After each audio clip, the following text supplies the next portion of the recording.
말씀해 주시면 되겠습니다. 네. 지난 30년간 이 운동을 같이 해 오셨고 가족같이 지내셨던 할머님이 표현하신 서운함, 그리고 같이 했던 윤미향 전 대표님이 떠나셨을 때 본인이 어떤 방향으로 가야 될지 모르셨을 것 같은 그 불안감, 무엇보다 그 뒤에 이 문제가 여전히 해결되고 있지 않다는 데 대한 분노, 이런 것들에 대해서 저희는 겸허히 받아들이고, 지금도 아마 이 기장이 끝나고 나서 보실 텐데요, 할머니께 원치 않은 마음의 상처를 드려서 진심으로 사과드린다는 말씀 먼저 하고 시작하겠습니다.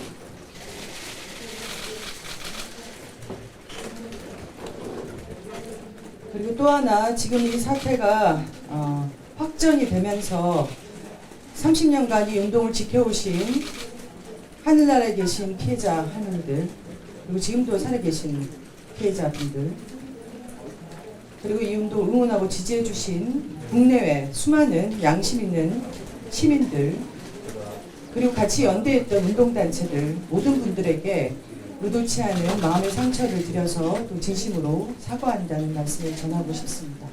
반드시 써주시기 바랍니다. 저희가 입장문에서도 그걸 앞에 내밀었지만 거의 대부분 기자님들이 쓰지 않으셨기 때문에 이 부분을 제가 다시 한번 강조하고 싶습니다. 그럼에도 불구하고 안타까운 것은 이 문제의 본질인 일본 제국주의, 식민주의, 군국주의에 의한 성착취, 세계사적인 성노예제도, 이 문제가 여전히 인정되지도 않고 규명되지도 않고 피해 당사자에게 법적으로 사과하고 보상하지도 배상하지도 않은 이 사태에서 지금 여러분들께서 여기 계신 기자님들, 한국 분들이시죠 대부분, 어떤 역사의식을 갖고 이 문제를 접하는지 그걸 제가 사실 연구자 입장으로서 좀 보게 됐어요. 참으로 참담합니다. 지난 30년간 피해자와 활동가들이 일궈낸 그리고 쌓아온 세계사적 인권 운동사를 이런 식으로 훼손할 수 있을까? 적어도 한국인이라면 이 운동이 무엇을 위해서 싸워왔는가, 무엇과 대적해왔는가, 아무도 그 문제 제기를 하지 않을 때 용감한 피해자들과 정말 몇 명의 헌신적인 활동가와 연구자들이 이 운동을 만들어 왔단 말이에요. 근데 그 역사를 정말 알고 있나? 저 솔직히 의구심이 들었습니다. 뭐하고 있었는가, 여러분들은? 책을 한 줄을 읽었을까? 증언집을 정말 한 권을 읽었을까? 더군다나 이 일본군 위안부 문제, 성노예제 문제 해결에 번번이 걸림돌이 됐던 가장 큰 방해 세력, 그 세력과 같이 동조하여 이 문제를 폄훼하고 훼손하고 심지어 피해자와 활동가들을 분열하고 국내 모든 운동가, 전 세계 시민들의 마음에 상처를 입힌 여러분들, 반성하시길 바랍니다. 진심입니다. 지금 이 자리에 저희 기자회견을 하는 이유 중에 하나입니다.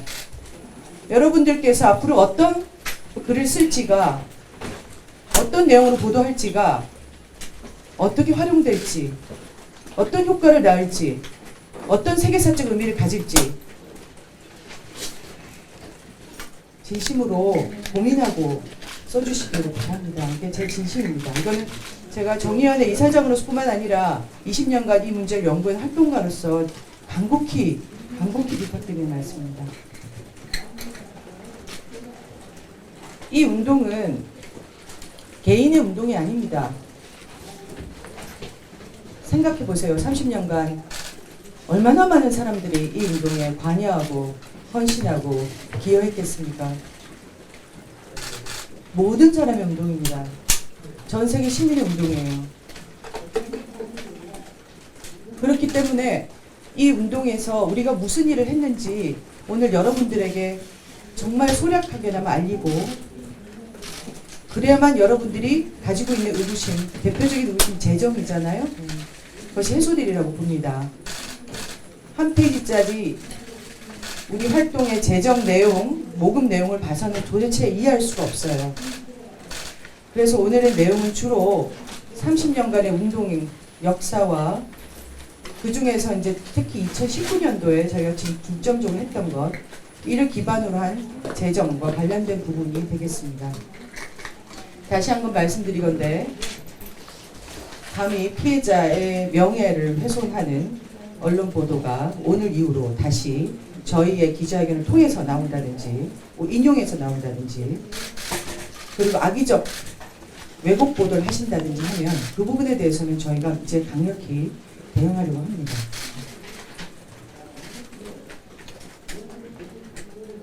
제가 사실은 밖에서 운동을 하고 연구를 했지만 안에 들어온 지 이제 딱 오늘 2주 됐습니다. 여러분들 덕분에 공부를 더 많이 하게 됐어요. 제가 그 역사를 보면서 가슴이 아팠습니다. 우리나라에 성폭력 특별법도 없고 가정폭력 방지법도 없고 윤락행위 방지법 시대였어요.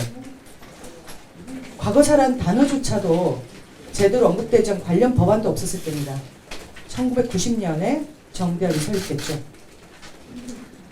수유시위가 시작됐을 때 거리에서 우리 활동가들이 이 문제를 해결하라고 할 때 한쪽에서는 민족의 수치라고 침을 뱉고 한쪽에서는 민족의 딸인데 끌려간 딸들에 대한 호칭을 써가면서 할머니들의 경험을 폄훼했습니다. 아무도 들어주지 않았어요. 한국 정부 당연히 관심 없었고요. 일본 정부 당연히 부인하고 있었습니다. 그 시점에 불과 한 명의 간사와 여러 명의 자원봉사자들, 연구자들 다 자원봉사자들이었어요. 그 사람들이 이 역사를 만들어왔어요. 제가 2000년대부터 공부를 시작할 때 외국에서 정대협의 활동가 100명이냐고 물어봤어요. 저도 그런 줄 알았습니다. 그 당시에 3명의 활동가가 있더라고요. 상근장. 상상해 보세요, 여러분. 그래서 너무나 죄스럽고 안쓰럽고 죄송했습니다. 당사자와 피해 당사자 활동가들에게. 그리고 너무 대단하다고 생각했어요. 어떻게 한 나라의 일개 시민단체가 그 많은 역경을 딛고 가장 큰 상대가 누굽니까? 일본 정부 아닙니까? 일본 정부의 온갖 획책, 일본 극우의 온갖 비난, 온갖 만행, 한국 국내의 극우, 그리고 지난 9년간의 보수 정권, 그 모든 걸 뚫고 여기까지 왔어요. 그 역사를 아주 간략하게 제가 좀 말씀을 드리려고 합니다. 이 페이지부터 간략하게 읽어가면서 뛰어넘어가면서 말씀드리려고 하겠습니다. 여러분들이 너무 모르시기 때문에 좀 상세히 제가 지금 정리했습니다. 일본군 성노예제 문제 해결을 위한 정의기업 연대입니다. 지금 이 연대는 1990년 11월 16일에 설립된 이제 올해로 만 30년이 된 한국 정신대 문제 대책협의회 업적과 활동을 승계하고 계승하고 2015 한일 합의 이후에 만들어진 일본군 성노예제 문제 해결을 위한 정의기업 재단 2016년에 만들어졌습니다. 설립 취지와 활동을 이어받아 2018년 7월 11일 통합 출범한 재단입니다. 정의연은 일제 식민주의, 군국주의, 가부장제의 산물인 일본군 성노예제 역사적 진실을 알리고 가해국 일본 정부의 범죄 인정, 진실 규명, 공식 사죄, 법적 배상, 책임자 처벌, 재발 방지, 대책 마련 등을 통한 일본군 성노예제 문제의 정의로운 해결을 이룸으로써 피해자들의 명예와 인권 회복에 기여하며 역사 교육 및 추모 사업을 통해 미래 세대로 하여금 일본군 성노예제 문제를 올바르게 기억하게 하고 무력 갈등 및 전시 성폭력 재발 방지와 전시 성폭력 피해자의 인권 회복에 기여함을 목적으로 합니다. 자, 아시겠죠? 그렇기 때문에 저희 설립 목적에 분명히 명시되어 있듯 그리고 지난 30년의 활동의 역사가 보여주듯 일본군 위안부 피해자들의 생활 안정만을 위한 목적으로 하는 인도적 지원단체, 구호단체가 아닙니다. 그랬다면 이 단체는 1990년대 초반에 정부가 지원법을 만들어졌을 때 해산했어야 됩니다. 그리고 여러분들은 역사 교과서에 일본군 위안부 성노예제 문제를 단 한 줄도 읽지 못했을 것입니다. 유엔에서 이게 성노예제로 규정되지 못했을 것입니다. 전 세계 시민들이 이 문제를 알고 같이 동참하고 역사화하는데 기여하지 못했을 것입니다. 지금 여러분들이 이 자리에 앉아있지도 못할 겁니다. 이게 분명한 이 운동의 목적입니다. 국제사회는 물론 한국 사회의 무지, 침묵, 심지어 한국 국민의 비난, 폄훼, 낙인화를 뚫고 정대협은 1990년 가해국 일본 정부가 범죄 사실을 부인하고 은폐하며 역사 왜곡을 자행하는 행위에 당당히 맞서며 일제가 저지른 최악의 여성 인권 유린 행위이자 성노예 제도였던 일본군 위안부 문제를 세계 최초로 공론하고 지금까지 앞장서서 이 문제 해결에 나서고 있습니다.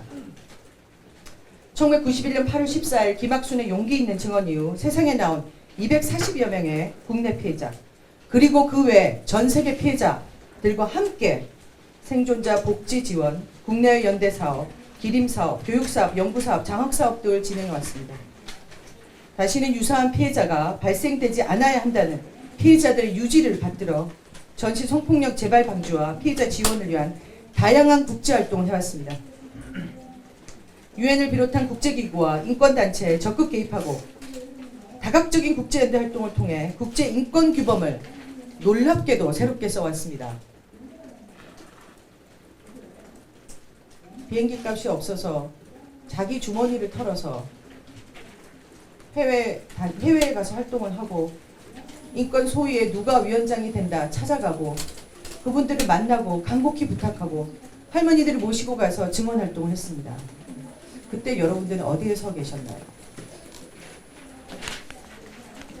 이 가운데 여성인권 평화운동의 당당한 주체가 되어주신 정말로 감사하게도 본인 스스로의 문제가 결국 구조의 문제라고 인식하신 우리 인권 활동가가 되신 피해자분들과 함께 이 문제가 특정한 시기에 특정한 공간에 특정한 집단의 문제를 넘어 보편적 여성 인권 침해의 문제로 전시 성폭력의 문제로 개념을 세우고 전 세계적으로 확장시켜온 세계사적인 인권 운동입니다. 이러한 가치에 공감해온 수많은 국내 시민들의 지원과 연대와 사랑으로 피해자 소송을 지원하고 국내 증언 활동을 지원하고 수요 시위를 지속하고 나비기금을 모아서 전시 성폭력 피해자들을 돕고 전쟁과 여성인권 박물관을 세워 이 문제를 기억하고 계승하는 데 노력해왔습니다. 평화비를 건립해 결국 당사자가 모두 돌아가셨을 때라도 이 목소리와 이 감정과 이 경험을 기억하는 일을 앞장서서 해왔습니다.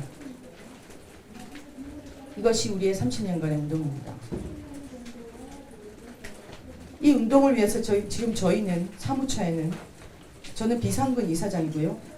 저희 상근을 하신 사무총장님을 포함해 손은 34명의 이사진으로 구성되어 있으며 실제 실무진은 총 9명입니다. 물론 저를 빼면 8명이죠. 그리고 저희가 운영하고 있는 전쟁과 여성인권 박물관 관장님을 포함한 6명의 운영을 지원하고 있습니다. 여러분을 다 대적하기가 저희가 좀 힘겹습니다. 제가 이 활동을 하기도 버겁죠.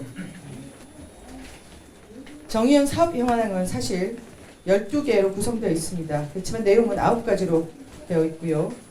크게 피해자 지원 사업, 피해자 지원 사업은 저희의 핵심적 사업이었죠. 일본군 위안부 피해자의 인권과 명예 회복을 위한 것이고요. 국내뿐만 아니라 아시아 피해국 모든 피해자들과 함께 진행해 왔습니다. 4페이지입니다. 내용은 자세히 읽지 않겠습니다. 저희가 처음 할머니들 만났을 때 너무나도 가난한 상태에 있었기 때문에 첫 번째 모금 활동을 했던 것이고요. 그 모금 활동을 하면서 이거는 국민 모금으로 되지 않는다. 당연히 정부가 책임져야 된다. 라고 추진한 게 첫 번째 법안입니다. 1993년에 만들어졌죠. 이 법안은 한번 개정되어 기념 사업까지 할 수 있는 법안으로 만들어졌습니다. 물론 그 법안 재개정의 모든 활동을 주도한 것은 정대협이고 정의연이었습니다. 2019년 사업을 보시면 여러 가지 정기 방문 지금도 피해자 인권 회복을 위한 여러 가지 활동을 하고 있습니다. 이 부분은 상세하게 여러분들께 좀 보시기 바랍니다. 지금 시간이 없기 때문에 저희가 핵심 기조만 설명하도록 하겠습니다. 여러분이 궁금해하시는 수의시위는 92년 1월에 당시에 미야자와 기이치 일본 총리 방한을 앞두고 주한 일본 대사관 앞에서 이 문제를 항의하기 위한 시위로 시작되었습니다. 단 한 번 고베 지진 때 중단한 거 외에는 지금까지도 코로나 사태로 저희가 온라인 수요시를 진행하고 있죠. 단 한 번도 중단하지 않고 한 번 제외하고는 진행되고 있습니다. 1438차까지 됐어요. 첫 번째 수의시위에서 제기된 일본 정부의 범죄 인정, 진상규명, 공식사죄, 법적 배상, 책임자 처벌, 추모비, 사료관 건립, 교과서 기록, 교육 등 7가지 요구로 시작되었고 지금도 그 기조는 지속되고 있습니다. 피해자가 직접 참여한 건 7차 수요시위부터입니다. 그 이후로 피해자들이 다양한 형태로 참여하고 계십니다. 그리고 정의연이 주최하고 있지만 실제로 주관은 여러 시민단체와 심지어는 개인들이 조직해서 커뮤니티를 만들어서 자발적으로 주관하고 있습니다. 그리고 다양한 전 세계 시민들이 그리고 전 세계의 젊은 사람들이 자발적으로 참여하고 있습니다. 그래서 이 운동은 감히 세대 간 연대 운동이자 평화와 인권의 가치를 실현하는 국제 여성 인권 운동의 장이 되고 있습니다. 여러분이 궁금해하시는 수요시위 참여 모금 알려드리겠습니다. 모금액 작년 2019년 총 459만 9천여 원이고요. 해당 모금액은 수요시 진행에 다 사용됩니다. 그럼 진행비는 얼마냐? 연간 1억 1,000여만 원이 넘습니다. 1400자 수요시위와 관련된 예산은 기림사업에서 별도로 집행됩니다. 우리가 특별히 기림사업 행사로 하는 수요시위는 굉장히 많은 예산이 듭니다. 네, 그건 예산이 따로 또 있습니다. 기림사업은 사실은 우리 김학순 할머니의 공개 증언 이후 남북을 넘어 아시아 전역의 피해자들의 용기 있는 증언과 그들의 주체적 행동을 기억하기 위한 사업입니다. 그들의 유지를 받드는 사업입니다. 다양한 기림 사업이 기림일뿐만 아니라 세계연대 집회 등을 통해서 이루어지고 있습니다. 그리고 김복동 평화상, 기론업 평화상 등을 통해서 이 정신이 계승되도록 하는데 노력하고 있습니다. 이 평화상은 당사자가 직접 5천만 원 이상씩 기부해서 만들어진 상입니다. 이런 부분을 반드시 기억해 주시기 바랍니다. 국내연대, 당연히 이 운동은 혼자서 할 수 없는 운동입니다. 국내의 다양한 시민들이 그리고 단체들이 연대해 왔습니다. 그들과 함께 평화비 건립은 물론 일본의 역사적 왜곡과 부정에 대응하는 운동을 함께 해왔고요. 그리고 국내 정부에 대한 대응 활동을 같이 해왔습니다. 그리고 국내의 과거사에 여전히 피해를 입으신 그래도 말도 못하시고 보상을 받지 못하는 여러 시민들과 함께 해왔습니다. 관련 내용도 역시 내용이 있으니까 자세히 좀 정리해 주시기 바랍니다. 국내적으로나 국외적으로 반일 종족주의 등 역사 부정주의자들에 대해서도 저희가 대항하고 있습니다. 남북연대, 네, 이 부분이 굉장히 중요하다고 저는 생각해서 좀 앞에 의미를 썼는데요. 이 운동의 처음 창립자인 당시 이화여대 사회과 교수님 이효재 선생님 그리고 윤종옥 선생님 두 분께서 이 문제는 식민지 지배와 분단으로 인한 민족 순환사 속에 여성의 피해와 고통을 핵심으로 하지만 여전히 해결되지 않는 이유는 분단 냉전 체제에 있다. 그래서 남북 간 여성들의 교류와 연대를 굉장히 강조하셨습니다. 물론 우리 운동은 매년 통일부에 관련 내용을 신고하고 승인을 받아 진행되고 있습니다. 이 부분이 또 혹시나 무슨 왜곡될까봐 제가 분명히 강조하고 있습니다. 네, 반드시 써주세요. 그래서 1990년대 초반부터 법적 절차를 거쳐서 다양한 방식으로 남북 간 여성연대가 이루어져 왔습니다. 관련 내용은 역시 참고해 주시면 감사하겠습니다. 6번 국제연대입니다. 일본 정부 부인하고 한국 정부도 이 문제를 받아들여지지 않을 때 당시에 활동가들이 뭘 생각했겠습니까? 즉 국제사회 가서 이 문제를 호소해야 되겠다. 91년에 우리가 유엔에 가입했죠. 92년부터 유엔에 갔습니다. 생각해 보세요. 어떤 단체도 국제활동이 뭔지를 모를 때 한국 정부도 이 문제가 뭔지를 모를 때 선제적으로 국제사회에 갔습니다. 피해자들 모시고 그리고 이 문제를 외부에서 제기해줄 외부 국제단체들과 연대해 왔습니다. 네, 그 부분에 저희의 많은 재정이 쓰이고 있습니다. 당연합니다. 한국 정부도 저러고 있고 일본 정부는 계속해서 저러고 아시다시피 일본 정부가 미국 안에서 하는 운동, 국제사에서 하는 이 일본군 위안부를 무마시키기 위한 운동 잘 아실 거라고 생각합니다. 조금만 찾아보시면 아시죠? 그걸 누가 대응하겠습니까? 정대협과 정의연이 해왔습니다. 그리고 우리 연대에 공감하는 해외 시민단체들이 해왔어요. 자, 이 덕분에 결국 쿠마라 스와미 보고서, 개인 맥독을 보고서, 국제노동기구의 성노예제 규정, 유엔 안보리 1325 결의안, 2007년 이후부터 지속된 해외 의회 결의안들을 이끌어냈습니다. 결국 이 문제가 일본군 성노예제 문제, 군대에 대한 집단적 강간체제, 군대 성노예제, 전시 성폭력 등의 문제라고 개념을 세우게 된 배경이 바로 이런 국제활동 덕분입니다. 2019년 사업 역시 상세히 봐주시기 바랍니다. 7번 나비기금입니다. 나비가 어떤 의미인지 우리의 상징이죠. 전 세계 모든 여성의 차별과 폭력으로부터 해방되고 피해자들에게 존엄과 인권을 되돌려드리는 상징입니다. 이 유지를 받아들여 2012년 세계 여성의 날에 김복동 기로는 할머니께서 기자회견을 하시고 다시는 이런 일이 반복되지 않았으면 좋겠고 이런 일을 당하고 있는 지금도 당하고 있는 다른 나라 여성들 도와달라는 유지를 받들어 나비기금을 만들었습니다. 피해 당사자가 다른 나라의 피해 당사자에게 손을 내미는 굉장히 상징적인 중요한 운동입니다. 사실은 저는 이 운동이 이 일본군 위안부 문제 해결 운동을 한 단계 승화시킨 운동 중에 하나라고 보고 있습니다.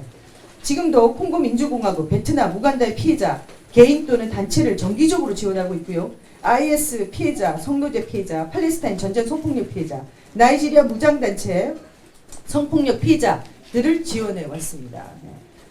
자, 이거를 일개 시민단체가 할 일입니까? 자, 이 내용도 여러분 자세히 보시고요. 일본군 위안부 문제하면 또 베트남 얘기를 꼭 하시죠. 예, 당연히 이 문제를 선제적으로 지원해 왔고 이 문제를 역사 속에 알리고 우리 젊은 세대가 배우게 하기 위해서 베트남 나비 평화 기행을 가고 있습니다. 그리고 거기에 성폭력 피해자들 돕고 있습니다. 당연히 이 문제를 선제적으로 해오신 한배 평화제도가 같이 하고 있습니다. 그 외에 연구 조사 사업, 물론 처음에는 증언집으로 출발했습니다. 할머니들 처음 만났고 증언을 처음 받았던 사람들이 일본군 위안부 문제와 같이 했고 그리고 정대협의 대표이셨던 정진성 쌤이 계십니다. 피해의 속성을 밝히고 교통의 성격을 규명해야 법적 책임을 밝힐 거 아닙니까? 그래서 이 문제는 거기서부터 출발합니다. 지금도 정의연은 이 관련 연구 조사를 직접 하거나 또는 지원하는 사업을 하고 있습니다. 해외 연구자 네트워킹 당연히 하고 있습니다. 일본뿐만 아니라 미국에서 이 문제를 끊임없이 왜곡하는 연구자들이 있기 때문에 여기에 대항하는 것을 국가가 하지 않고 저희 시민단체가 하고 있습니다. 교육 장학 사업을 하고 있습니다. 할머니들의 유지를 받들어 이 문제를 해결하기 위한 다양한 젊은 세대를 키우는 작업을 하고 있습니다. 관련한 장학금 운영도 역시 여러분들께서 자세히 봐주시면 감사하겠습니다. 마지막으로 홍보, 모금 사업이 있죠. 당연히 저희가 모금을 해야 이런 활동을 합니다. 정부 지원을 정기적으로 받는 단체가 아닙니다. 물론 지원 사업에 저희가 공모해서 어떤 특정 사업을 할 수는 있습니다. 그렇지만 저희는 순수히 시민 모금으로 만들어졌고요. 특히 우리 박물관 같은 경우 전 세계 시민들이 정말 1,000원, 2,000원 모아서 만든 박물관입니다. 그래서 2019년 사업을 보시면 여기서 가장 중요한 게 반일 종족주의를 필두로 한 역사 왜곡에 대응하기 위한 유튜브 기획 영상 작업을 하고 있습니다. 역시 이런 작업도 저희가 계속해 왔다는 것은 참으로 슬프고 오늘 또 이용훈 씨가 기자회견 한다고 하는데 이런 문제에 대해서 여러분들께서 좀 관심을 가져주셨으면 좋겠습니다. 네, 일단 이상이고요. 좀 길어졌습니다. 피해자 지원 사업비 관련해서 우리 사무총장님께서 좀 자세히 설명하도록 하겠습니다. 감사합니다. 피해자 지원 사업비 관련해서 말씀드리겠습니다. 우선 미진한 부분에 대해서 언론에서 많이 지적을 하고 계신데 겸허히 받아들이고 더 노력하도록 하겠습니다. 저희가 앞에서 이사장님께서 말씀하셨지만 상당히 큰 규모의 사업을 진행하고 있고 인력은 굉장히 부족해서 사실은 이 부분 이게 좀 아닌 것 같아.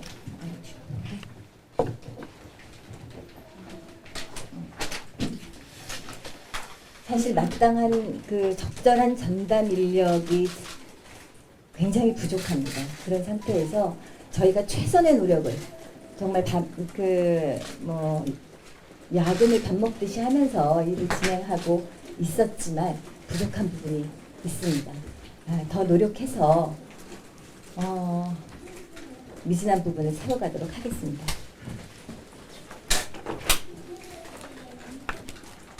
전체적으로 처음에는 저희 지금 현재 자산 규모 그리고 자산이 어떻게 구성되어 있는지 말씀드리고 그 다음에 피해자 지원 사업비에 대한 부분을 말씀드리겠습니다. 그래야 이해가 좀 되실 것 같습니다. 별지에 나눠드린 게 있습니다. 별지 첫 번째에 정의경연대 2019년 말 금융자산 현황이 있습니다. 정의경연대는 금융자산밖에 없습니다. 부동산 자산은 없습니다. 이게 전부고요.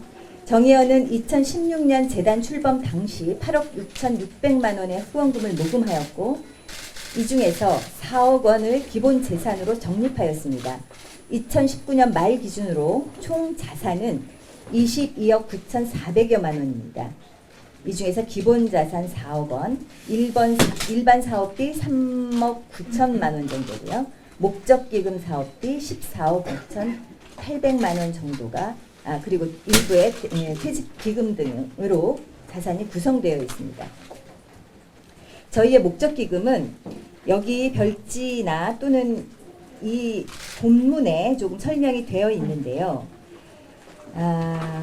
나비기금, 송신도 희망씨앗기금, 김복동 평화기금, 길원옥 여성평화기금, 세계평화비기금, 김복동 센터기금, 연구사업기금, 박물관기금, 일반 고유목적기금으로 구성되어 있습니다. 여기서 일반 고유목적기금은 특정되지는 않았지만 향후에 기념관 건립을 위해서 저희가 기금을 적립하고 있는 것입니다. 목적기금 사업 중에서 퇴직기금, 연구사업기금, 일반 고유목적기금을 제외한 모든 기금은 해당 목적 사업으로 사용처를 지정해서 기부된 후원금입니다. 여기 지금 보시면 아시겠지만 그리고 후원자들도 이 기금이 이제 모아가는 과정도 그렇습니다. 그리고 그 사용도 그 목적에 맞게 사용되고 있습니다. 일반 퇴직적립기금하고 연구사업기금, 일반 고유목적기금은 일반 후원금으로 실무자 퇴직과 연구사업, 향후 기념관 건립 등을 추진하기 위해 자체 조성했습니다. 요 부분은만 자체 조성하고 나머지 기금은 이 기금으로 후원 기부된 돈입니다. 자, 이게 이제 전체적인 자산 규모고요. 지금 보시면 목적사업기금이 64%에 해당합니다. 저희 자산 중에. 피해자 지원 사업비 말씀드리겠습니다. 정의연은 충분히 이사장님께서 말씀하셨지만 할머니들의 인권과 명예 회복을 위한 활동을 여러 활동 중에서 하고 있습니다. 정의연의 피해자 지원 사업은 후원금을 모아서 할머니들에게 전달하는 사업이 아닌 할머니들의 건강치료 지원, 인권과 명예 회복 활동 지원, 정기 방문, 외출 동행 등 정서적 안정 지원, 비정기적 생활 물품 지원, 장례 지원, 쉼터 운영 등의 내용으로 수행되고 있습니다. 무엇보다도 예산으로 표현할 수 없는 할머니들과의 친밀감을 형성하고 가족 같은 관계를 맺으며 위로가 되려고 하고 있습니다. 실제로 사람이 하는 일입니다. 이러한 내용은 후원 물품을 연계하는 것도 사람이 하고 후원 물품을 연계하는데 어떤 비용이 들까? 차비가 들겠고 전화비가 들겠죠. 할머니들을 동행하고 장을 같이 보고 병원을 같이 동행하는데 어떤 비용이 들까요? 차비가 들 것입니다. 여기에 드는 비용은 인력입니다. 사람입니다.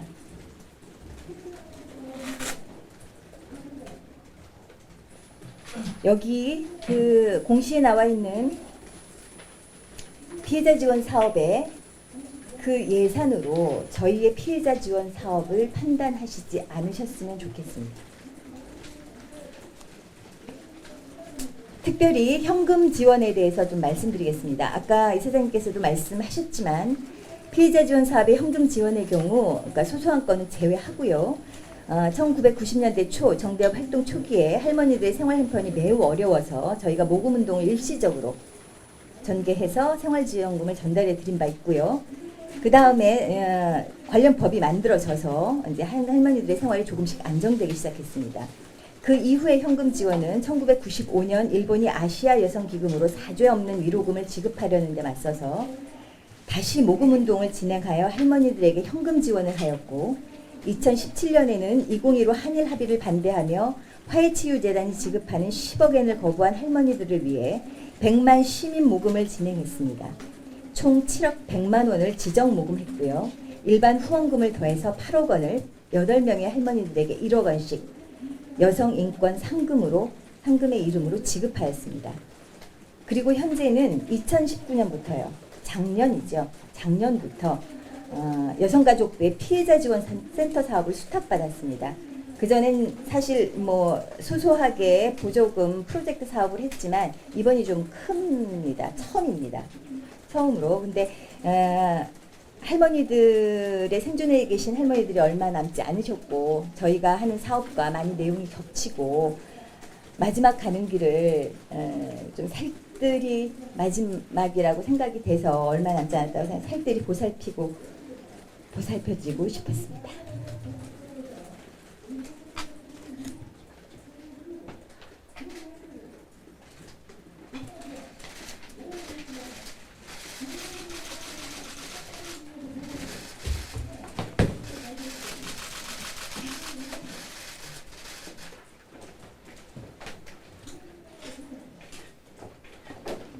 죄송합니다. 계속하겠습니다.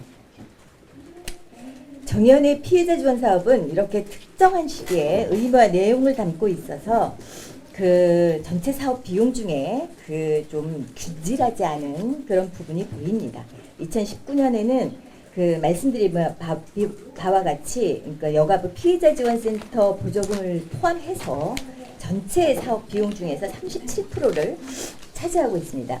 그리고 2018년에는 그 비용은 5% 정도 차지하고 있는데요. 아까 말씀드렸지만 여기엔 인력 비용이 포함되어 있지 않습니다.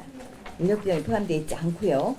그리고 또 한 가지는 2018년에 정의연과 정대협이 통합되었어요. 그래서 사실은 피해자 지원 사업의 대부분의 내용을 정대협에서 수행을 했습니다. 그래서 요거는 정대협 비용은 뭐 실제로 요 비용이 한 2배 정도 됩니다. 그렇지만 공시되어 있는 내용을 중심으로만 정의연을 중심으로만 지금 이 표는 만들었습니다. 2017년에 여성인권 상금 8억 원을 포함해서 그 지급된 게 있기 때문에 피해자 지원 사업으로 이제 이것도 명목으로 지급되었습니다.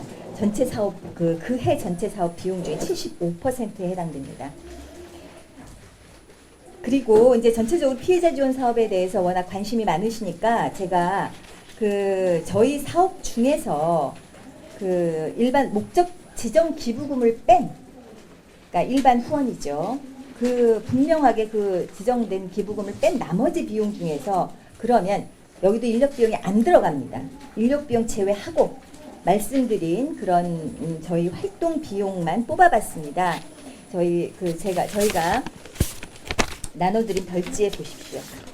별지에 보시면 2019년, 2018년, 2017년 수입이 어떻게 들어왔는지를 상세하게 모두 다 기록했습니다. 지정 기부금 수입 중에서 2019년만 보겠습니다. 기부금 총 수입이 7억 6,500만 원 정도 됩니다. 사업 수익에는 제가 말씀드렸듯이 처음으로 2019년에 그 여성가족부 피해자 지원센터 사업을 수탁받았기 때문에 보조금 사업이 좀 큽니다. 이건 처음입니다. 그 기부금 수입이 7억 6,500만 원 정도 되고 이 중에서 그 지정 기부금 사업 중에서 피해자 지원으로 지정된 것과 정기 후원 중에서 정의기억연대 활동으로 들어온 거, 그리고 일시 후원 수입, 이것이 지정되지 않은 정의연 전반의 활동에 그 모금되는 그 기부금인데요. 그게 2019년에 4억 1,300만 원입니다. 300만 원, 54%에 해당합니다.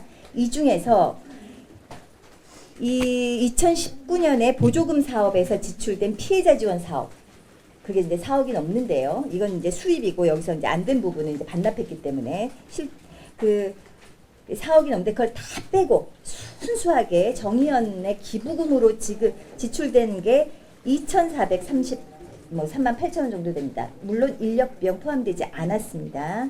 그리고 2018년에 일반 그 마찬가지로 그 순수하게 일반 수입 지정 기부되지 않은 그런 후원 수입이 5억 3,800만 원 정도 됩니다. 그리고 이 중에서 이제 피해자 지원 사업비로 2,300여만 원 정도 지출되었는데, 아까 말씀드렸듯이 그 뭐 정대협에서 지출된 부분이 이거의 2배가량 됩니다. 그리고 2017년에는 100만 시민 모금을 저희가 진행을 했죠. 말씀드린 대로. 그래서 12억 6,790만 원 정도의 그 일반 기부수 100만 시민 모금 포함해서요. 그 것 중에서 피해자 지원 사비로 8억 6,300만 원 정도가 지출됐습니다. 총 합을 보면은요. 전체 그 3개년도 일반 기분 수입이 22억 1,900여만 원 정도에서 실제 피해자 지원 사업비로 지출된 비용이 9억 1,100여만 원으로 41% 정도 됩니다. 네, 여기까지 피해자 지원 사업비에 관련한 말씀드렸습니다. 이상입니다. 네, KBS 이효준 기자라고 합니다. 그 기자회견 내용 잘 들었고요. 저도 국세청 공식 사이트를 좀 봤는데 2018년 기부금 공개 내역을 보면 피해자 지원 사업 중 대다수의 항목에 수혜자 명목으로 하는 표시에 다 부금으로 표시가 다 되어 있더라고요. 아까도 말씀드렸지만 네, 그래서 이게 단순 오류인지 아니면 이게 뭐 피해자 지원 사업만 부구가 아니라 많은 항목에서 부구로 표시되는데 이게 단순 실수인지 아니면 이 보고가 미비해서 이렇게 부구로 표시된 건지 데이터가 깔끔하게 처리되지 못했다는 느낌이 많이 드는데 이거에 대해서 좀 설명 좀 부탁드리겠습니다. 예, 데이터가 깔끔하게 처리되지 못한 부분에 대해서 저희가 사과드리겠습니다.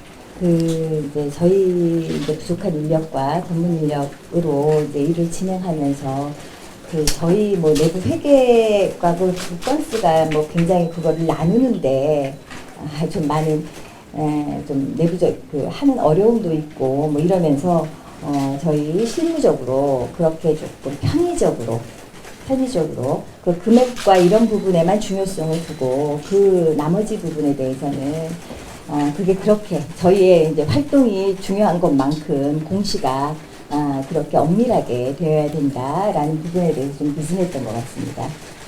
실무적으로 미진한 부분에 대해서 고쳐 나가도록 하겠습니다. 외부 회계 감사를 받으셨다고 말씀을 하셨는데 공시된 걸 보니까 외부 회계 감사를 안 받은 걸로 돼 있더라고요. 그래서 회계 감사를 어디서 어떻게 받으셨는지가 좀 궁금합니다. 저희는 100억 이상의 보통 외부 회계 감사를 받는 그 법적 기준은 그 모금액이 100억 이상, 사업비가 100억 이상이 되는 것입니다. 저희는 그 단체에 해당하지 않습니다. 그 단체에 해당하지 않고요. 그래서 자체적으로 내부 감사를 하고 있고, 그리고 법적으로 이제 인권위나 뭐 행안부나 제출해야 되는 감사가 있습니다. 거기에 따른 감사를 또한 받고 있습니다. 내부 감사라는 건 어떤 형태를 말씀하세요? 감사가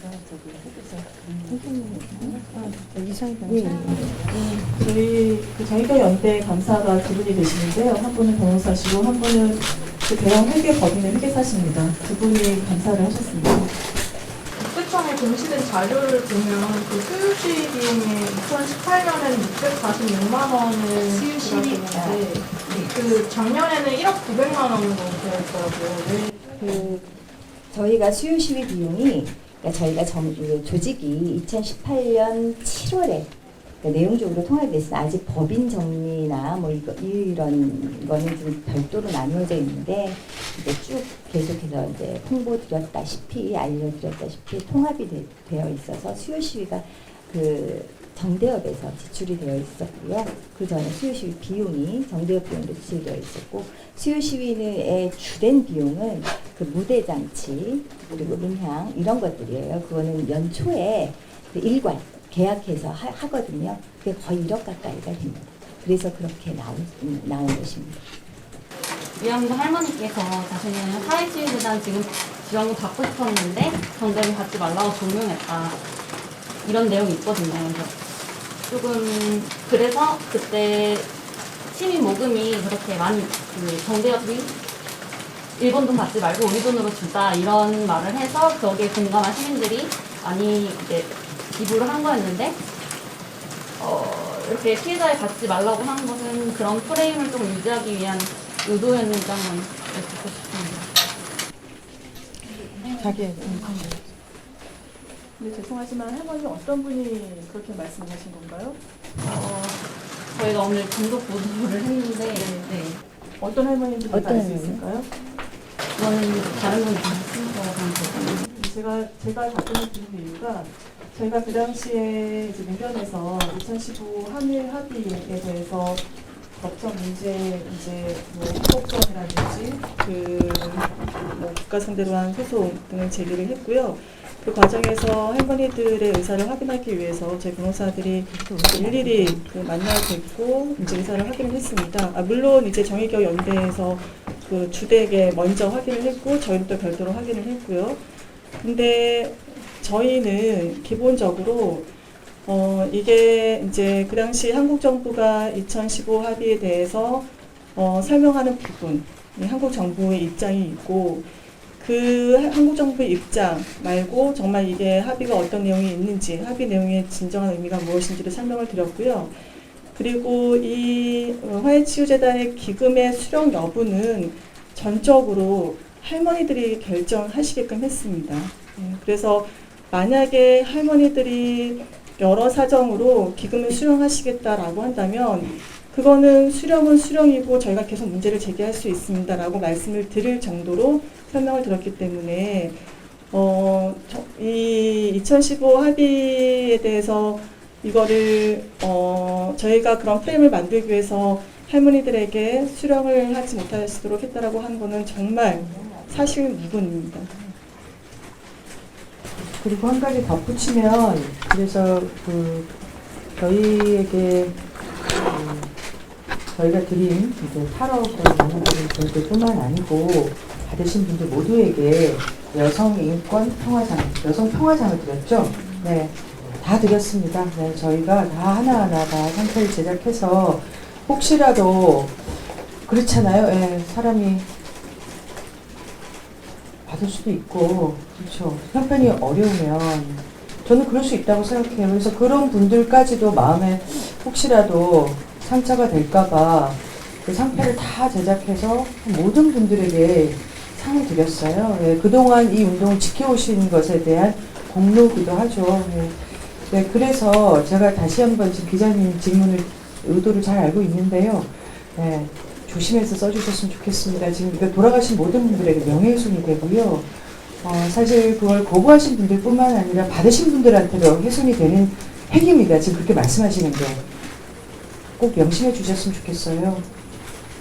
일단 질문 드리기 전에 저희가 뭐 질문 드리고 그 정리하는 자세한 사항을 묻는 게 활동의 어떤 정당성을 좀 훼손하자는 건 아니고 국민적 의문이 있으니까 이에 대해서 좀 여쭤보려는 차원에서 물어본다는 걸 먼저 말씀드리고 싶고 그리고 첫 번째로는 간단한 질문인데 아까 그 2015년 합의 때 8분만 거절했다고 하는 건데 그 나머지 분들은 그 화해치유재단에 지원을 받으신 건지 일단 첫 번째로 간단히 그걸 질문드리고 두 번째로 이용사 할머니께서 왜 그런 발언을 하셨는지 정의는 어떻게 생각하시고 그 이후에 혹시 이용사 할머니와 통화를 통해서 이 문제에 좀 얘기를 하셨는지 궁금합니다. 그 나머지 할머니들 받으셨는지 여부는 사실 저희가 소송 진행하면서 그 여가부에서 받은 자료가 있는데 제가 이 기자회견을 위해서 거기까지 제가 확인을 하고 온 건 아니어서 그 8분을 제외한 나머지 분들에 대해서는 제가 뭐라고 말씀을 좀 못 드릴 것 같습니다. 두 번째 질문은 왜 그랬는지. 그리고 혹시 이후에 혹시 연락을 통해서 좀 얘기하신 게 있는지. 아, 예. 일단 첫 번째는 제가 추측할 수는 없잖아요. 저도 아까도 말씀드렸지만 2주밖에 안 된 이사장이고, 그렇지만 제가 분명히 지난번 입장문에 썼듯이 이 30년 운동사입니다. 그리고 무엇보다 피해자와 가장 가까이 있었던 분들이 우리 활동가 분들이세요. 자, 그러면 여러분도 어떻게 생각하세요? 여러분 부모님하고 사이 맨날 좋으시고 맨날 웃으십니까? 서운한 게 분명히 저는 있을 거라고 생각해요. 서로 갈등도 있었을 거고요. 그렇지만 기쁨도 많았을 거고요. 그리고 서로 지지하고 공감하는 게 훨씬 많았을 거라고 생각합니다. 그러니까 30년을 유지해 온 거잖아요. 그 부분에 더 초점이 좀 있으셨으면 좋겠어요. 네. 그렇지만 이번 기회로 이제 제가 입장문을 썼고 제가 어떤 인터뷰에도 말씀드렸듯이 이 운동이 너무 열악한 환경에서 앞만 보고 달려왔습니다. 몇 명이서. 그 피해자들이 사실은 국내뿐만 아니라 세계사에 굉장히 많잖아요. 그런 것들을 다 다독이면서 오는 과정에 혹시나 서운한 감정을 느꼈을 수 있겠다. 할머니들께서 특히 요즘 더 고령이시기 때문에 더 저희가 마음을 들어드리고 그랬어야 되는데 좀 그런 게 미흡하지 않았나 이렇게 반성하는 계기가 됐어요. 솔직히 말씀드리면 저희 운동을 좀 돌아보고 이제 뭘 더 해야 되겠다, 부족한 부분이 뭐였겠다, 이걸 채워나가야 되겠다 이렇게 반성하는 계기가 됐어요. 그걸 아마 이제 앞으로 여러 기자님들께서도 그렇고 시민들이 많이 도와주실 거라고 생각합니다. 그래서 할머니의 마음을 들어드리기 위해서 저도 사실 지난 4월 말에 되자마자 전화드리고 원래 5월 8일 어버이날 찾아뵙기로 했었고요. 그것 때문에 우리 쉼터에 기론옥 할머니께서 계십니다. 할머니 어버이날 행사를 저희가 그날 못하고 5월 7일 날 땡겨서 한 거예요. 하고 5월 8일 저희 둘은 이제 이용사 할머니 만나 뵈러 간다 했고, 그리고 언론 보도에 많이 나왔듯이 윤미향 당선자께서 결심을 할 때 이용사 할머니가 전화한 거는 저는 사실로 알고 있고 또 저도 직접 들었고 그랬다는 것을, 그리고 수차례 전화를 드렸고요. 그리고 사실 어제도 직접 당선자께서 내려가셔서 할머니께서 대구에 안 계시고 다른 데 계셨는데요. 굉장히 오랜 시간 만나뵈려 노력했다는 것을 제가 잘 알고 있습니다. 그리고 대구에 계신 시민단체분들도 도와주셨고요. 그런데 결국 못 만나 뵀습니다. 네, 전화가 지금 꺼져 계시고요. 저도 계속 전화를 했지만 전화 안 받으시고 문자를만 남겼습니다. 그리고 주변에 같이 계신 분에게 계속해서 전화하고 문자하고 있습니다. 물론 할머니께서 굉장히 지금 힘드실 거라고 생각해요. 그래서 지금 이렇게 막 저희가 하는 것 자체도 혹시나 더 건강에 나쁜 영향을 미칠까 봐 사실 걱정이 됩니다. 그래서 기자님도 좀 자제하셔야 될 것 같아요. 일단 저희가 조금 이 상태가 지금 여러분들께서 좀 자제하고 나면 당연히 여러 루트를 통해서 직접 만나 뵐 거고요. 할머니 의사를 듣고 또 감정도 다 듣고 앞으로 운동의 방향과 그다음에 할머니들 관계 이런 것들을 재설정하는 기회를 마련할 겁니다. 네, 조금 기다려 주세요. 네. 혹시 기론옥 할머니 부분 관련해서 보도가 나온 거 봤을 때 정의원이나 관계자분들이 자녀한테 돈이 지급됐다는 걸 문제 삼는 게 있었어요. 그래서 그 부분에 대한 말씀. 김복동 장학금 말씀하시는 건가요? 그리고 그 외에는 이제 윤미향 전 대표께서 이 위안부 합의를 인지하셨던 시점에 대해서 말들이 많은 걸로 알고 있는데, 그 내부에서는 이전에 위안부 합의에 대해서 보고를 가져가 있고 그런 부분들이 있었는지 여쭙고 싶습니다. 뒤에 것부터 하고 첫 번째는 뒤에 뭔가? 그러면은 뒤에 부분부터 저도 오늘 한겨레 신문 기사를 이제 보고 아마 질문이 나올 거라고 생각했는데요. 저희가 기자회견문 자료에 부침 자료 2에 그 2015 합의 경과에 대해서 좀 정리를 좀 했습니다. 그러니까 저도 2015년 10월 28일 날 그 정의기업 연대, 그러니까 그 당시는 정대협이었죠. 정대협 사무실에서 그 윤비양 대표와 그리고 이용수 할머니와 같이 기자회견 발표를 바라봤던 사람이기 때문에 그 상황을 좀 간단히 좀 말씀을 드리겠습니다. 12월 제 기억으로는 12월 24일부터 일본 언론에서 이 위안부 문제가 곧 그 타결될 거다라는 그 취지의 그 보도가 이제 나서, 그러니까 일본 보도가 한국으로 전달이 됐고요. 잠깐만요. 25페이지. 네. 그리고 그 25페이지 보시면은 2015년 12월 24일부터 일본 언론에서 책임 통감, 사죄 반성, 일본 정부 국고 거출로 합의될 거다라는 보도가 났습니다. 요 세 가지로 났습니다. 그러니까 이것만 가지고는 그 당시에 계속 그 이제 정세가, 국제 정세가 미국이 계속 이제 합의를 좀 부추기는 상황이었었고, 저희도 사실 정대협으로서는 20년 이상 운동을 해온 단체이기 때문에 이번 기회에 잘 해결되기를 기대하는 마음도 없잖아 있었습니다. 그런데 이제 이 부분에 대해서 그 제가 알기로는 이 일본 언론 보도에 대해서 그 이 외교부 측에 확인 요청을 했고, 여기 보도자료 나온 것처럼 그 이상덕 국장, 그 당시 그 동북아 국장 이상덕 국장이 언론 보도가 잘못된 것이며 정부를 믿으라라고 이제 회신을 준 걸로 알고 있고요.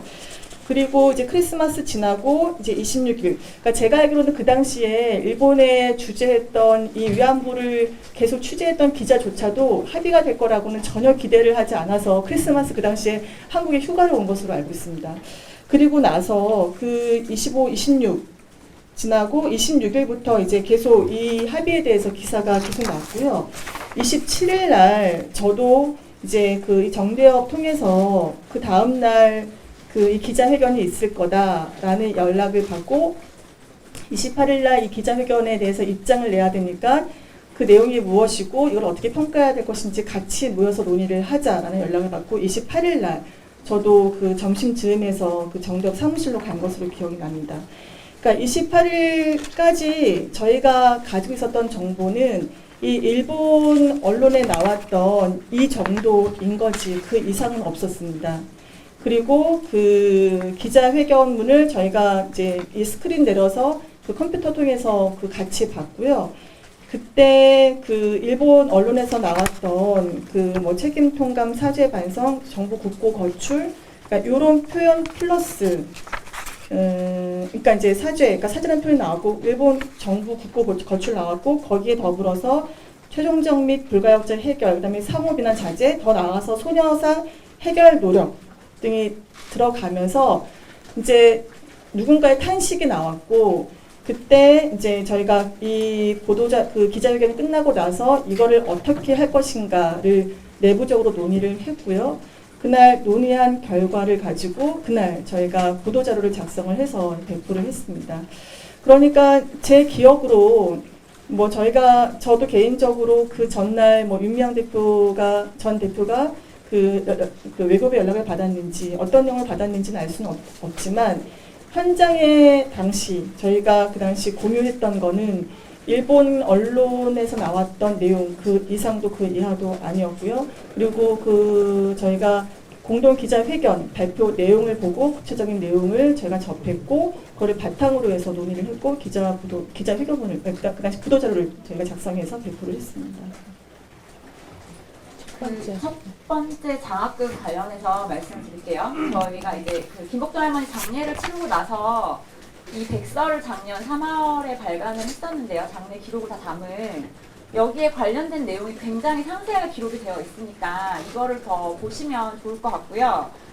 그 말씀 주신 것은 저희가 이제 6,000명 정도 장례위원을 모아서 5일장을 치르고 나서 할머니께서 평상시에 쌍차 해고 노동자라든지 사드 반대 투쟁하시는 분이라든지 아니면 제일조선 학생들이라든지 이렇게 사회 구조적으로 피해를 보거나 어려운 상황에 처했던 분들과 항상 연대하셨고 그리고 할머니 스스로도 공부를 하시고 싶었지만 그런 상황 때문에 하시지 못했다라는 말씀을 평소에 계속 하셨기 때문에 장례를 사용하고 남은 자녀 기금을 나누어서 11개 시민사회 여성 단체에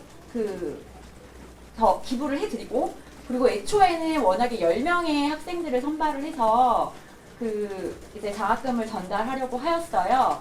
그런데 이제 그 심사를 진행하는 과정에서 굉장히 많은, 최종적으로는 27명의 학생들이 신청을 하게 되었고, 그런 과정에서 이제 여러 논의 끝에 그 장례 비용에서 이제 원래 장학금 전달로 예측되어 있던 한 학생당 200만 원을 예측을 했었고, 근데 25명이면 5천만 원이잖아요. 그래서 그 2천만 원에 그 김복동의 희망이라고 김복동 할머니의 뜻을 받들어서 지금 이제 운동을 하고 있는 단체가 있는데, 거기서 운영위원 논의를 통해서 3천만 원을 추가로 기부해서 총 5천만 원 금액에 대해서 25명의 학생에 대해서 장학금을 전달을 했던 것이고요. 공개적으로 작년 4월 17일 날 할머니 돌아가시고 첫 번째 행신이 되던 그 수요 시위에서 전달을 했고, 저희가 25명 학생의 소감과 이런 상세한 사항을 당시에 다 공개를 했습니다. 당시에는 모든 언론이 김복동 할머니의 뜻을 받들었다면서 칭송했던 이 장학금 전달이 이제 와서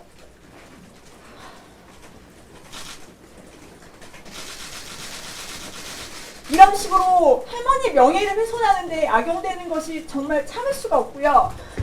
동아일보에 보도된 걸로 알고 있는데요. 정의연 이사 아니시고요. 2016년 초에 정대협 실행이사 그만두신 분입니다.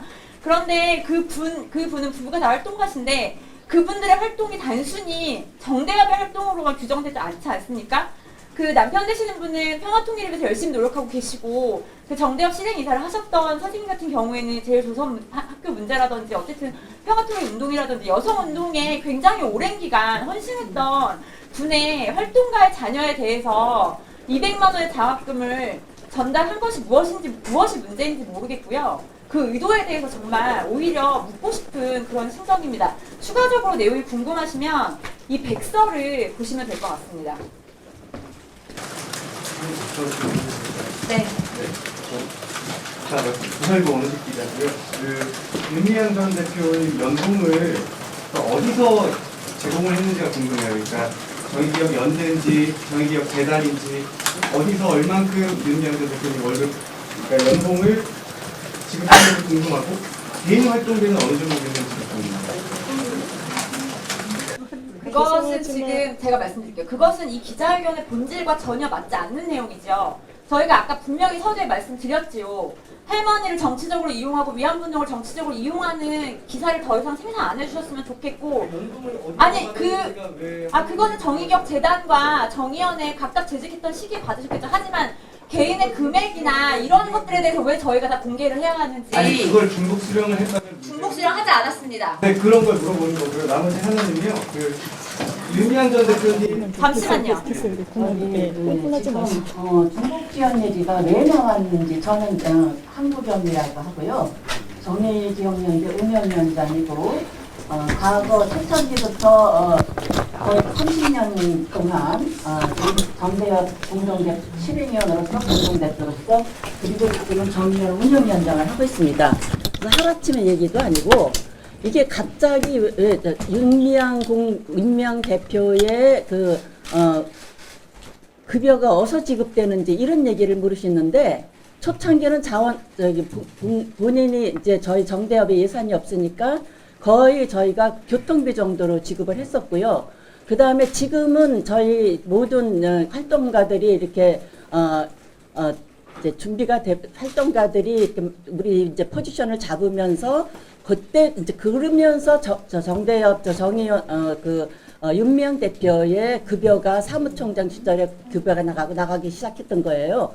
그래서 그것이 이제 정의연에 와서 이제 급여가 이제 지급이 활동비라고 저희는 말을 합니다만은, 이분이 야간으로 주야로 뛰고 해외 뛰고 이러는 거 돈으로 따진다면은 급여를 책정할 수가 없어요.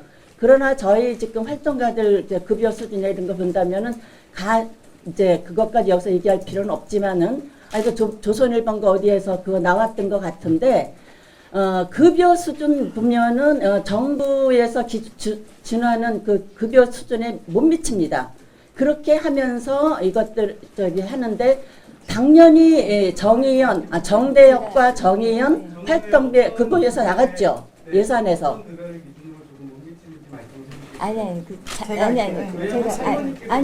저기 아니. 잠깐만요. 제가 말씀드릴게요. 예. 예. 직을 받지 못하신 거에 대해서 아쉬움을 표현하신 게 맞잖아요. 여보세요. 누가요?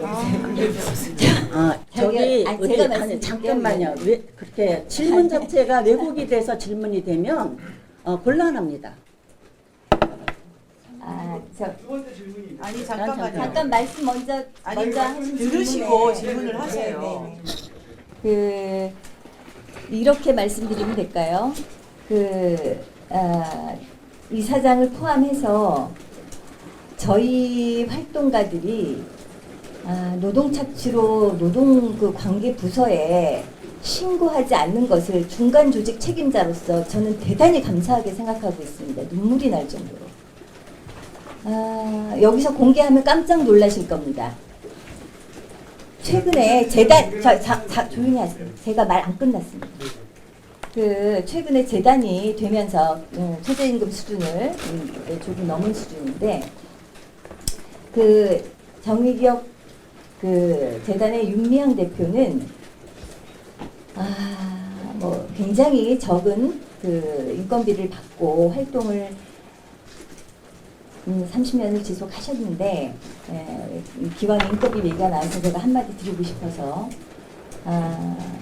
본인의 월급에서도 그리고 전국을 다니면서 주말이고 했던 수많은 수십 차례의 강연에서 받은 강연비 전액을 정의기업연대에 기부한 사람입니다. 이걸로 말씀을 대신하겠습니다. 네, 알겠습니다. 그리고 두 번째 질문은요. 윤미향 전 대표님 남편분께서 대표로 계시는 수원시민 신문이 있는데 거기에 정의연 배너가 걸려 있더라고요. 실제로 정의연 홍보비가 수원시민 지출되지 신문에 않았습니다. 지출된 적이 없습니다. 우산으로 걸려 없습니다. 네, 알겠습니다. 또 마지막 질문도 있는데 하나 더 해주세요. 네. 그리고 이제 정의연이나 재단에서 운영하는 장학지원 사업 중에서 윤미향 전 대표 친척이든 가족이든 수령한 내용이 있나요?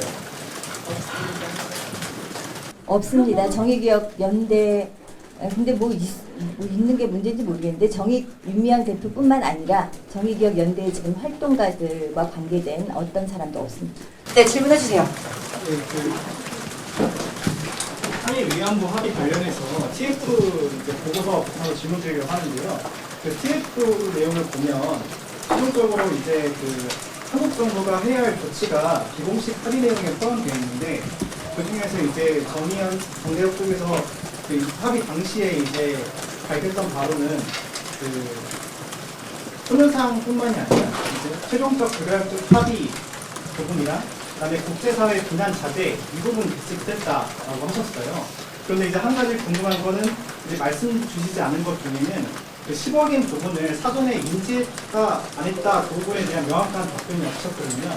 그래서 당시에 소속 말씀. 죄송합니다. 네. 위키리크스 한국의 윤여진이라고 하고요. 그래서 당시에 합의 당시에 보좌를 발표했을 당시에 현장에 계셨을 당시에 기준을 말씀해 주시지 마시고 단체가 공식적으로 10억엔을 인지한 부분이 있었는지가 가장 궁금하고요. 두 번째로는 TF 보고서를 보면 2015년에 고입급 확산이 이루어질 때 총 15차례 이게 피해자 측에 소통이 될 때 나와 있어요. 그랬을 때 실제 피해자 할머니 당사자 분들한테도 합의 내용이 실제로 전달이 된 부분이 있는 것인지 그 두 가지 함께 답변해 주시면 우선은 10억엔 부분은요, 전부터 언론에서 이야기가 됐습니다. 보도자료 보시면은, 25페이지 보시면은, 마지막 줄에 12월 26일 날 한일 정부가 아베를 통해 사죄표명 위안부 지원재단 설립, 일본 정부 10억엔 예산 거치 등을 합의할 것이라는 보도가 전해졌고요. 여기에 대해서 할머니가 10억 원을 행동한다라고 N을 말씀하신 건데, 그래서 이미 이 10억엔 부분은 그 전부터 기사가 나온 부분입니다. 그리고 지금 말씀하신 게 지금 외교부의 주장인데요. 저희가 2015 합의에 대해서 소송을 제기했을 때, 그리고 또는 저희가 피해자 의사를 확인하지 않았다라고 공식적으로 문제를 제기했을 때 외교부가 이제 몇 회인지는 저도 정확히 기억은 안 나는데 기록에는 정확히 기억은 되어 있습니다. 외교부가 이야기한 것 중에서요. 그래서 그 나눔의 집과 정대협을 방문해서 그 이야기를 했다라고 하는데요. 저희가 구체적으로 그러면 언제 이야기했느냐라고 요청을 했더니 거기서 얘기를 한 거는 정례적으로 구정 때, 그러니까 이런 식으로 원래 외교부가 정례적으로 방문해서 인사하는 것, 그거를 이야기한 거였습니다.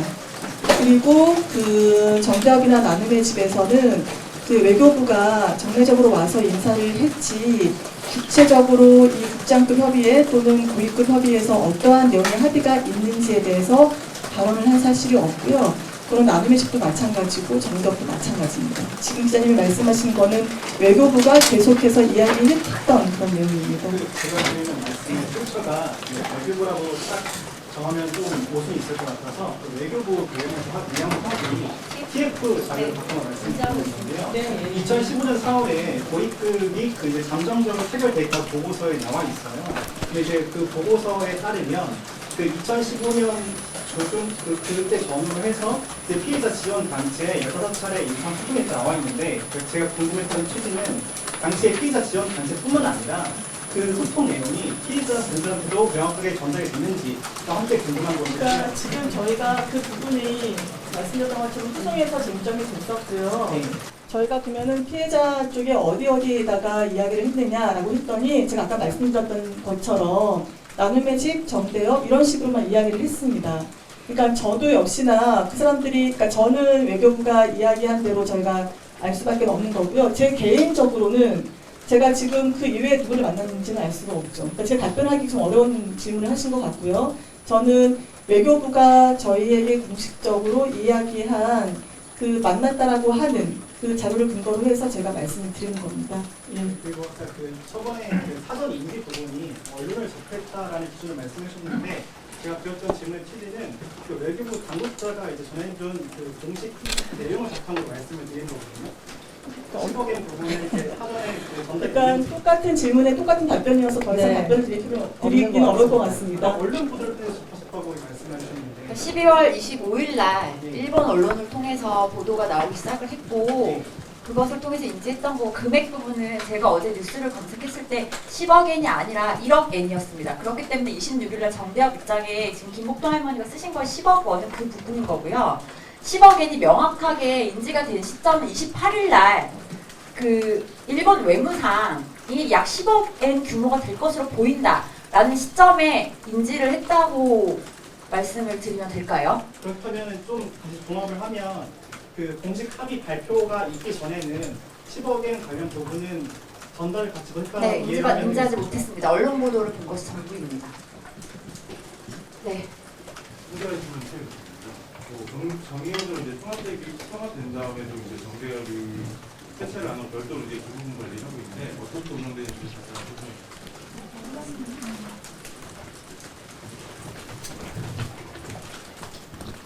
예, 시민단체가 활동을 하면서 이제 결정을 하고 진행하는 과정에서 약간 변경된 부분도 있긴 있는데 뭐 내부적인 문제이긴 하나 좀 말씀을 드리겠습니다. 그런 부분이 아마 궁금하실 것 같아서. 저희가 2018년 7월에 이제 통합하기로 결의를 하면서 그 시민단체 운동과 내용과 조직 이 내용적으로 저희는 사실은 어떤 법적인 것이 더 우선되기보다는 그 단체 활동이 더 우선하는 가치를 더 우선적인 가치를 두는 곳이었기 때문에 활동 조직보다는 활동의 내용을 먼저 합했습니다. 그리고 이제 순차적으로 뭐 왜냐하면 재산 관계도 있고 명의 관계도 있고 사업자 뭐 여러 가지 복잡한 행정적인 처리가 있더라고요. 이제 그런 부분이 있어서 점차적으로 그것을 이제 해소해 나가고자 했고 이제 출범을 했고 사업을 완전히 이관하고 이제 그런 식으로 정리를 하면서 왔는데 이제 저희가 내부적으로 이제 사업이 박물관 사업도 있고 연관된 사업이요.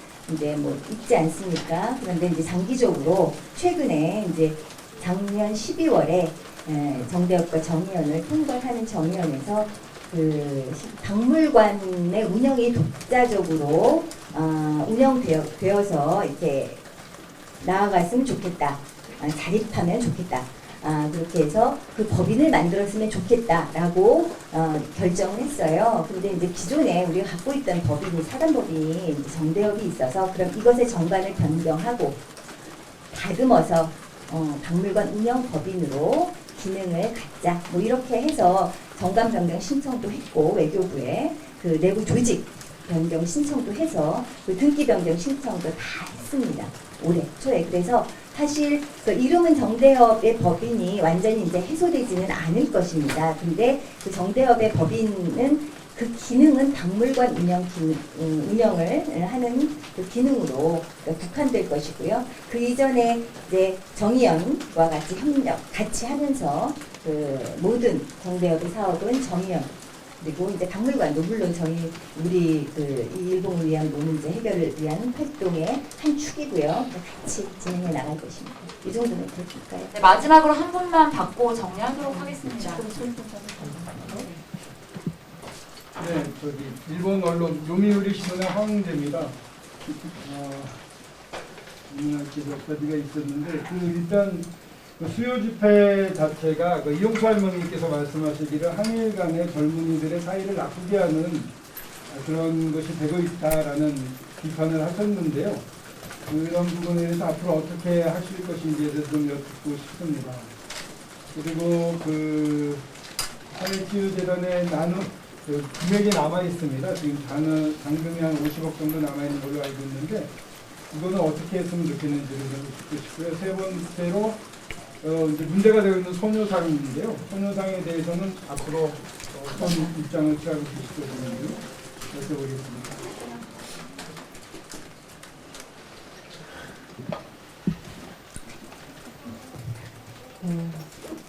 제가 아까 말씀드렸듯이 수시는 지금 한 개인의 운동이 아니에요.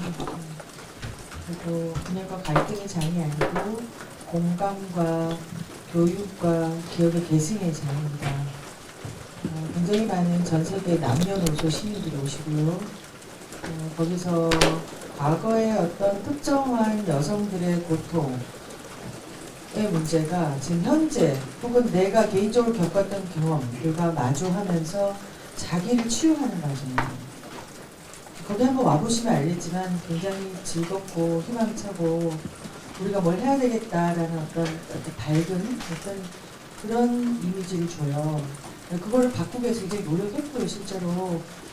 그래서 저는 할머니께서 서운해하시는 어떤 부분은 아까도 말씀드렸지만 30년간 수유시에 눈이 오나 비가 오나 뭐 기자님들은 간혹 오시겠지만 거기 한번 앉아 계셔 보세요.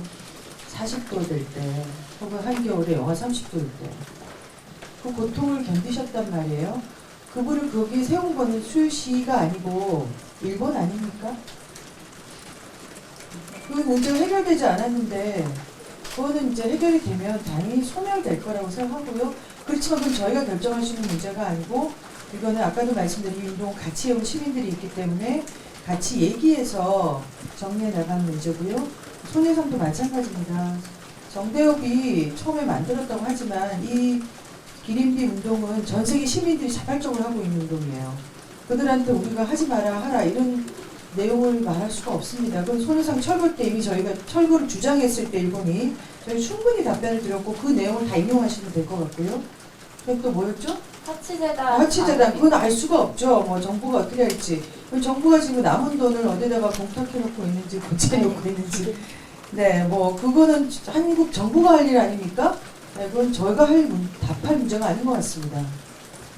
마지막으로 질문하는 네, 아까 아니요, 안 하신 분 계속 하세요. 하신 분 하지 마세요. 다리가 지금 손 드신 분들. 너무 네, 여러 번 중복 질문을 해주셨고 지금 한 분만 더 받기로 했기 때문에 안 하신 분. 네. 마지막으로.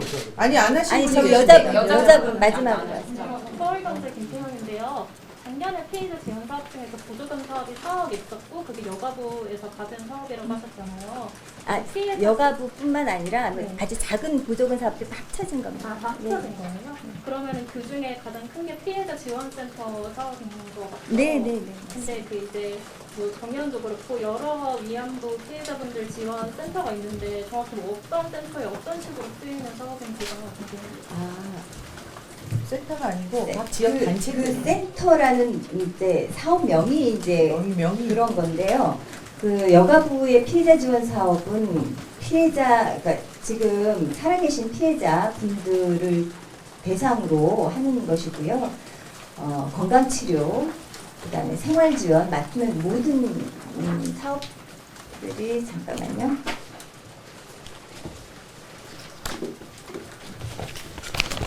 제가 갖고 왔어요.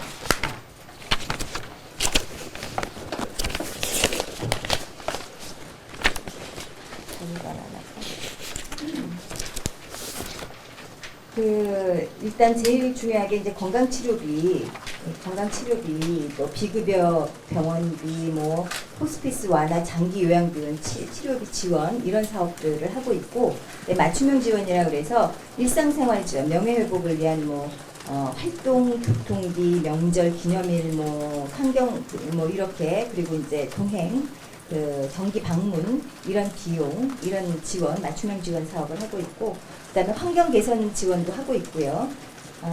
이런 전반적인 할머니들 보살피는 여가부 사업, 정부 사업 일환이고요. 이 내용은 그 사실 그 정부 그 여성가족부의 프로젝트, 그러니까 이게 공모 사업의 내용에 보면은 다 나와 있는 내용입니다. 네, 그거 보시면 될 것 같습니다. 그러면 그 명절 지원이나 생신 지원은 이전에도 했었잖아요. 그럼 예, 저희가 금액이 했었습니다. 좀 확대가 된 걸로. 확대가 된 거라고 보시면 됩니다. 네, 그러면 자, 그만 손 마지막 들어주세요. 질문 아니요, 하나만 그만 손 그러니까 들어주시고요. 있으셨다고 그만 손 했는데 들어주세요. 여기 질문 안 받겠습니다. 네, 질문 안 받겠습니다. 자, 전체 지금 공개할 생각 1시간 20분 동안 그 기자회견 세 분의 진행을 전체 했는데요. 공개할 생각 조용히 있으십니까? 해주세요. 정말 그만하세요, 조선일보. 조선일보 좀 너무해요. 정말 그만 좀 하세요. 의혹 해소가 안 저희도 인권이 있는 사람이고 아니, 제가 일본은 인권기관 지금 질문이 질문자리잖아요. 그렇잖아요. 좀 나가주시겠어요? 아니 지금 해소가 잘 안 된 것 같아서 그래요. 영수증 해주시고요. 생략을 공개할 의향이 있으신가요? 마무리하도록 하겠습니다. 아까 서두에 말씀드렸고 이나영 이사장님 계속 말씀하셨던 것처럼 일본군 위안부 피해자들의 인권 회복 운동에 함께 하기 위해서 다 함께 하고 있는 사람들인 거고요. 세상에 어느 NGO가 이렇게 자기의 활동 내역을 낱낱이 보고서처럼 만들어서 공개하고 공시 내역을 이렇게까지 설명을 해야 되는지 이해를 할 수는 없지만, 이런 기준을 똑같이 왜 기업들에게 적용하지 않는지 모르겠지만 너무나 가혹하다는 생각이 듭니다. 그럼에도 불구하고 저희가 지난 30년 동안 수많은 시민들이 연대해줬고 함께 해줬던 분들에게 아까 말씀하신 것처럼 의도치 않은 상처를 드린 것 같아서 최대한 공개적이고 투명하게 모든 걸 다 말씀드리려고 했고요. 추가적으로 궁금하신 이 내용을 다 보시고 나서도 해소가 안 되는 부분이 있으시면 이메일을 주시던 전화를 주시던 해주시면 저희가 최대한 성실하게 답변을 드리도록 하겠습니다. 단 마지막으로 정말 부탁드리고 싶습니다. 기사를 쓰실 때 어떤 관점으로 어떤 의도를 가지고 쓰시느냐가 굉장히 중요할 거라고 생각하는데요. 그 일본군 위안부 피해자들의 인권 회복 운동이라는 것, 그리고 그들과 함께 하고 있는 저희 모두도 인권을 가지고 있는 사람입니다. 그걸 꼭 기억해 주시고 잘 반영을 해주셨으면 좋겠고, 향후에 또 관련해서 궁금한 사항이 있으시면 네, 연락을 주시면 될 것 같습니다. 네, 1시간 20분 동안 고생하셨습니다.